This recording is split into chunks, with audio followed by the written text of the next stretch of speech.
In October 2025, Sydney police uncovered a chilling shift in organized crime. 3 teenagers, just 21, 18, and 16, were arrested as part of the G7 violence for hire crew operating like a business, not a gang. Police seized 5 kill cars, 37 encrypted phones, weapons, GPS trackers, and kidnapping kits, evidence of murders planned with corporate precision. This wasn't personal beef. It was paid service. In Australia alone, contract killing can cost between $13,600 and $83,000. Globally, prices range from $1,300 in Turkey to over $300,000 in France. Recruited through social media, coordinated through encrypted apps, and increasingly carried out by children. Contract killing has entered the digital age, cheaper, younger, and more dangerous than ever. The birth of a new criminal model in October 2025. Sydney police uncovered something far more disturbing than a routine gang bust. 3 young men, just 21, 18, and one only 16, were arrested. And what investigators found pointed to a whole new way crime is being done. These weren't hardened gang veterans or longtime street figures. They were part of the G7, a group that functioned like a violence for hire service, think Uber, but for murder. No loyalty, no history, no personal beef. If you had the money, you could place an order, and they'd take care of the rest. What makes the G7 case so chilling is how organized it was. Police uncovered a fleet of so-called kill cars, stolen vehicles fitted with cloned plates and stocked for one purpose only. Inside were guns, ammunition, petrol cans, sledgehammers, baseball bats, and full kidnapping kits. These weren't impulsive attacks or street-level chaos.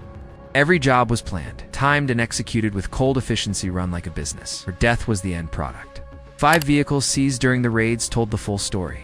Body cameras, GPS trackers, and 37 encrypted phones were recovered, revealing a level of coordination rarely seen in youth-led crime groups.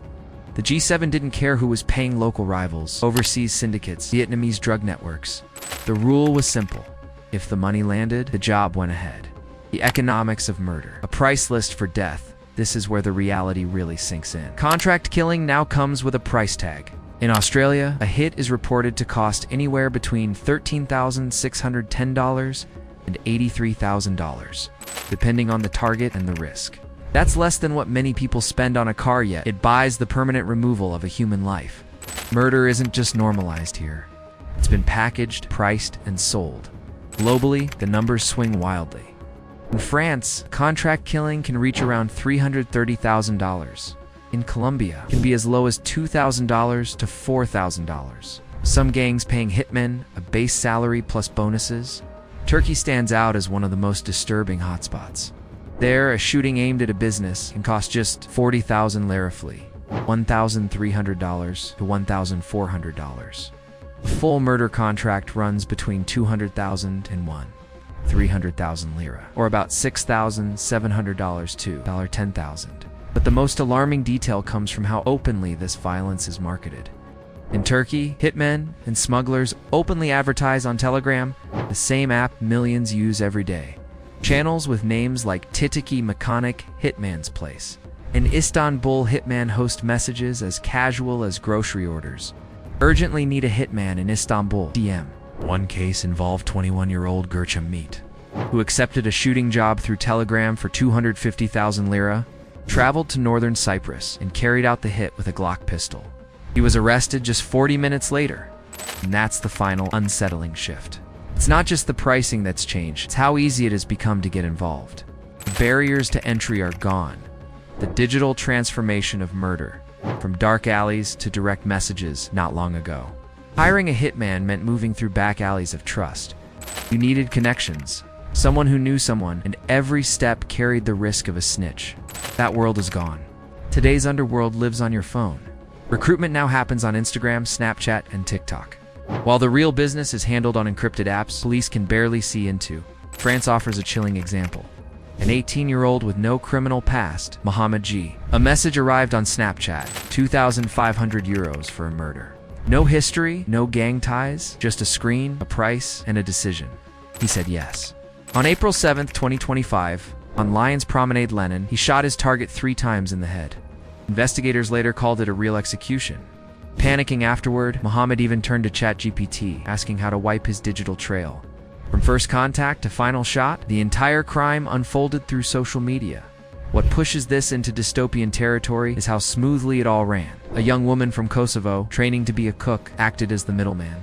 For 700 euros, she booked his train, ordered taxis, and bought gloves and a bag. Person who hired Mohammed? An inmate inside Korba's prison, coordinating murders from a cell, using burner phones passed between prisoners, an entire killing operation.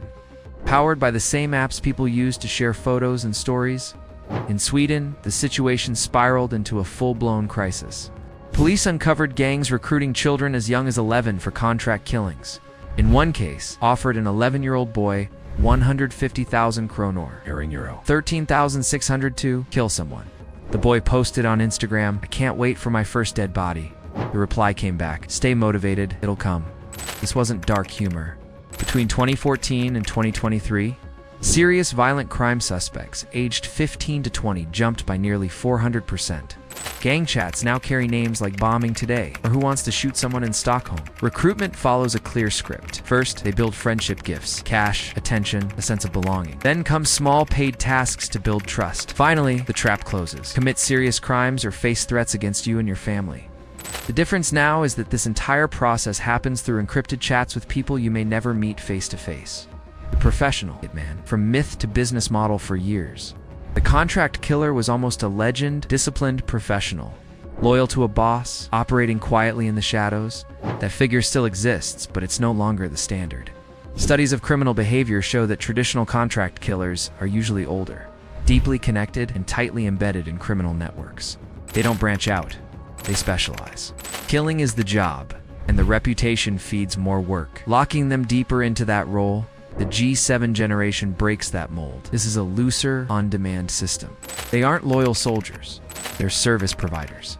Whoever pays, wherever they are, that's the client. There's no ideology, no long-term allegiance, just transactions. It's professionalism stripped of loyalty. Violence, run on pure market logic. Psychologically, contract killers tend to follow a familiar pattern. Low empathy, high narcissism, a strange emotional distance from what they do. Many show psychopathic traits, not the movie version, but a quiet lack of remorse paired with strong organizational skills. Some live double lives, blending into everyday society while hiding a second.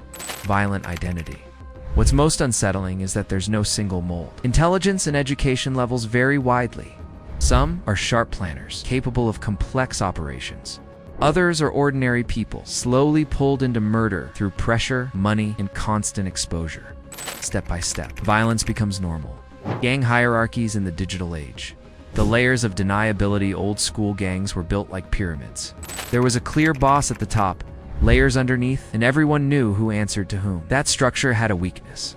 Take out the boss, and the whole thing often fell apart. Modern gang networks don't work like that anymore. Today's groups operate in loose tiers olders, youngers, tinies, wannabes. But the digital layer has changed everything. What it adds is distance and deniability. In the G7 case in Sydney, the people planning murders never spoke directly to the ones pulling the trigger. Orders moved through middlemen. Messages were sent under fake names. Instructions passed through encrypted apps. Money flowed through crypto and other hard-to-trace channels. The result is what researchers call a distributed power structure. When Swedish police dug into the Foxtrot network, one of the country's most feared gangs, they found that some hits, including the killing of a rival leader's mother, were carried out by teenagers recruited online. The person who ordered it could have been hundreds of miles away, sitting behind a phone, never once meeting the kid who carried it out. Police say this marks a major shift in how gangs operate. These aren't fixed street crews guarding territory anymore. They're fluid, decentralized networks built on online relationships, encrypted messaging, and alliances that change constantly. One expert described them as criminal businesses that can reconfigure week by week. That's why traditional tactics struggle. You can't cripple a gang by arresting the leader when decisions are effectively being made by a system where reputation, availability, and payment history decide who gets the job. The recruitment pipeline. How gangs target vulnerability at scale. This is the part that worries investigators the most. How deliberately and efficiently children are being pulled into contract killing. It's not chaos. It's a process. It starts on social media. Gangs post images that sell a lifestyle, cash, weapons, respect, power. Vulnerable kids see it and interact. From there, the messages turn personal. A 15-year-old constantly arguing with their parents, they get attention. A 17-year-old who feels invisible, they get validation. Every message is shaped to hit whatever emotional gap the kid already has. Once contact is made, the conversation shifts to encrypted apps like WhatsApp, Signal, or Telegram. The tone changes from dreaming to doing. You need money? We've got work. The first tasks are small: hold a bag, stand lookout, deliver something across town. The payoff is fast. That first 50 pounds or 100 pounds feels huge. Suddenly there's new clothes, new confidence, and questions at home no one knows how to answer. Then the trap closes. The gang tells you that you're one of them now. You've taken money, you've benefited from their protection. Loyalty is expected. When the requests escalate, carrying a gun, backing violence, eventually pulling a trigger saying no isn't an option, the threats don't always target the recruit. They target parents, siblings, or friends. By then, the kid has seen enough to know those threats are real. In Sweden, police trace this exact pipeline across Instagram and even gaming platforms. Gangs used multiplayer games like Fortnite and Call of Duty to spot lonely or isolated kids through in-game chat. From there, they moved conversations onto encrypted apps. The structure feels familiar. Levels, rewards, status, progression. For kids raised on games, slipping from a virtual hierarchy into a real criminal one doesn't feel like a leap. The pattern in who gets targeted is clear. Recruiters go after kids on the margins, those dealing with poverty, unstable homes, or social isolation. In one Swedish study, authorities found young people posting lines like, "I can't wait for my first dead body." It wasn't shock talk. It was the end result of months of grooming. Where violence had been normalized and murder reframed as a shortcut to respect identity and belonging. The spread of gang violence, from local to transnational contract killing, has changed the scale of gang wars. What used to be local turf disputes has turned into cross-border operations that stretch across countries and sometimes continents. Turkish gang conflicts in Europe show this shift clearly. Clashes that once stayed within neighborhoods, like those between the Hackney Turks and the Tottenham Turks, have now exploded into coordinated violence far beyond their original bases. Look at the timeline. In May 2024, Ilmatin Tekin Kartal, Tekin, was assassinated in Barcelona. That same month in London, a drive-by shooting at a Hackney cafe left a child critically injured. 2 months later, in July 2024, Tottenham Turks leader İzzet Ünyoğlu was killed in Moldova. These weren't emotional, spontaneous acts. They were planned contract hits, ranged across borders and carried out by hired operators moving through criminal networks. Australia shows a slightly different version of the same trend. Major feuds, especially between the Alameddin and Hamzi families, have led to more than 20 murders since the shooting of Magid Hamzi in October 2020. The causes are familiar control of drug markets and personal grudges, but the method has shifted. Many of these killings are carried out by hired operatives who aren't loyal to either side. They're contractors, brought in to do a job and disappear. One Sydney incident in 2025 underlined just how far this has gone. A former Assyrian gang member was targeted in a daylight shooting near a gym in Gregory Hills. It was public, it was risky, and impossible to ignore. That kind of visibility isn't accidental anymore. It's part of the strategy: intimidation through confidence. This isn't old-school gang violence. It's targeted contract killing, or being seen as part of the message. Law enforcement's evolving response. Following the money and the vehicles, when the G7 case came to light, NSW police revealed a key shift in how they're fighting this threat. Instead of focusing only on the shooters, they followed the systems behind them, the money and the vehicles. As Police Commander Peter Foe put it, "We have achieved significant success in targeting organized crime by tracing the money. Now we are tracking the vehicles. Change matters." Kill cars are part of the machinery. They're stolen, altered, fitted with fake plates, used once, then dumped. Each step leaves a trace. By mapping these vehicles, police can spot patterns, anticipate targets, and step in before a hit goes down. Sydney showed how effective this can be. Strike Force Flodine was formed just 14 days before officers disrupted a planned murder near a daycare in Revesby.